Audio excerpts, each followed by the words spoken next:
India इस काबिल हो गया, उसने अपने आप को इस काबिल कर दिया कि कनाडा जैसे इतने डेवलप कंट्री को उसने जवाब दे दिया कि उसने उसका सफ़ीर निकाला, इन्होंने इसका सफ़ीर निकाल दिया। अगर ये इस काबिल ना आते तो उनकी मिन्नतें करते, उनको कोई ये प्रूफ देते कि हमने ऐसा किए नहीं, बजाय के शर्मिंदा होने के कोई प्रूफ देने के उसने बजाय उनको उसकी डटाई के मुताबिक कि उसको उसका सफ़ीर निकाल दिया, उसके बराबर पे खड़ा होने। अगर हम इंडिया से अच्छे काम नहीं सीख सकते तो इंडिया किस तरह की कंट्रोवर्सी में भी कूदना हमारा नहीं बनता।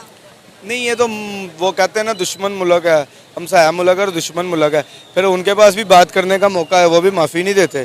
तो इन्होंने कहा हम भी चलो मौका मिला है तो चलो हम भी बहती गंगा में हाथ बहा लें, बस ये किया है। तो इससे हमें क्या फ़ायदा हुआ? कुछ भी नहीं, उल्टा इंडिया की नज़र में मजीद गंदा हो गए।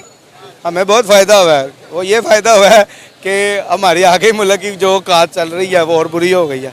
वो कहेंगे इनके पास बातें करने के अलावा अपना मुल्क संभाल नहीं सकते और हमारे मामला में मुदाखलत कर रहे हैं, यही है। फ़ायदा तो कोई नहीं है, ये बोले या ना बोले नुकसान ही नुकसान है, आगे नुकसान में ही जा रहा है मुल्क।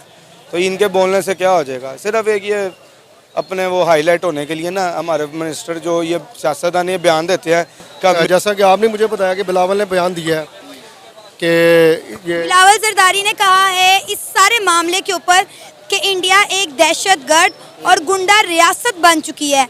मतलब किसी के मुद्दे में, किसी के मसले में हमारे फॉरेन मिनिस्टर का टांग अड़ाना नहीं बनता। भाई ना आप 3 में है ना आप 13 में है, फिर आप कहते हैं कि इंडिया हमारा दुश्मन हो गया। सबसे पहली बात तो ये है कि जो बिलावल है ना, अगर वो इस वक्त हुकूमत में होता है ना तो शायद वो ये बयान ना देता। अभी तो जो होती है ना स्कोरिंग पॉइंट हो रहा है कि किसी तरीके से अवाम का दिल जीता जाए, कोई ना कोई ऐसा हमारे हाथ मुद्दा लगे, हम अवाम का दिल जीते और फिर इक़्तिदार में आए। तो मेरा ख्याल है कि ये बिलावल ने भी ये वही हरकत तो बाकी हमारे मुल्क के हालात ऐसे हैं तो अल्लाह ना करे हमारे मुल्क में कोई दहशत गर्दी हो जाए, फिर हम किसको कहेंगे? फिर हम बात तो ये है कि हमारी आर्मी नहीं आगे होना है, हमारी पाक फौज नहीं आने ना, जलजले आए, कोई भी चीज़ हो, कोई भी फ्लड आए, जलजले आए, तूफ़ान आए, आंधी आए, हमारी पाक फौज ही आगे होती है। ना बिलावल भुट्टो जरदारी होता है, ना नवाज शरीफ होता है, ना इमरान खान होता है, कोई भी सियासी बंदा नहीं होता। ये अपने घरों में AC लगा के सोए होते हैं, हमारी पाक फौज ही आगे होती है ना कि अपनी सरहदों को महफूज करने के साथ साथ हमें हमसाए मुल्क के साथ ताल्लुकात ही बेहतर करने पड़ेंगे, तभी हमारा मुल्क तरक्की करेगा। बजाय हम इस पे इंडिया पे तनकीद करें, जब इंडिया कोई अच्छा काम करता है, कोई डेवलपमेंट करता है, वो तो हम उससे सीखते नहीं हैं। कोई नेगेटिव बात होती है उस पर हम बयानबाजी करने फौरी आ जाते हैं। बात सीखने की नहीं है कि हमें माशाल्लाह अल्लाह ताला ने हमें शऊर दिया है, हमें भी पता है, हमारे हुक्मरानों को भी पता है कहाँ पे मुनाफा ज़्यादा होता है, कहाँ पे नहीं होता। अब ये देखें अफ़गानिस्तान वाला जो मामला हुए हैं, अब देखिए कि डॉलर किस तरह हमारी आर्मी ने इसको संभाला, डॉलर की कदर किस तरह नीचे आई है। अफ़गानिस्तान जो कहते हैं ना पाक अफ़गान भाई भाई, ये सब झूठ है। यही डॉलर अगर वो इंडिया में स्मगल करे, वो एक दिन भी नहीं स्मगल होने देंगे।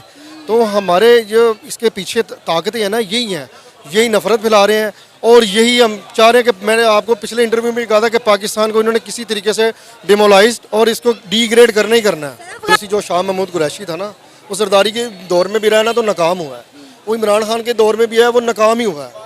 इन्होंने अपने मनसब को संभाला है, इन्होंने अपने इक़्तिदार को, इन्होंने अपने पैसे के पीछे सारा कुछ किया है, करप्शन ही किया और कुछ नहीं किया।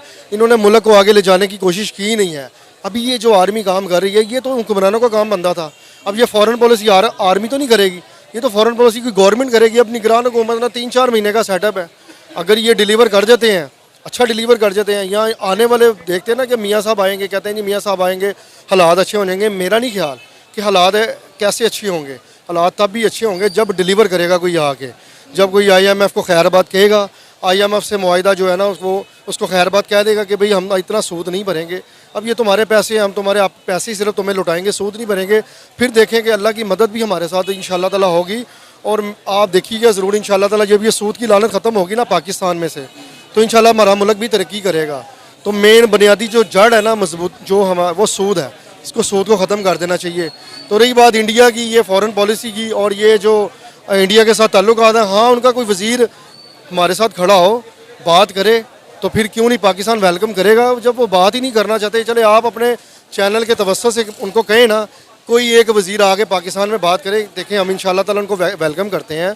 क्यों नहीं, हम चाहते हैं क्योंकि नहीं इंडिया के साथ हो जाएं, चलें जो भी है जिस तरह भी वो तरक्की कर रहे हैं, चले हम उनको फॉलो कर लें, लेकिन उनसे भी तो पहल होनी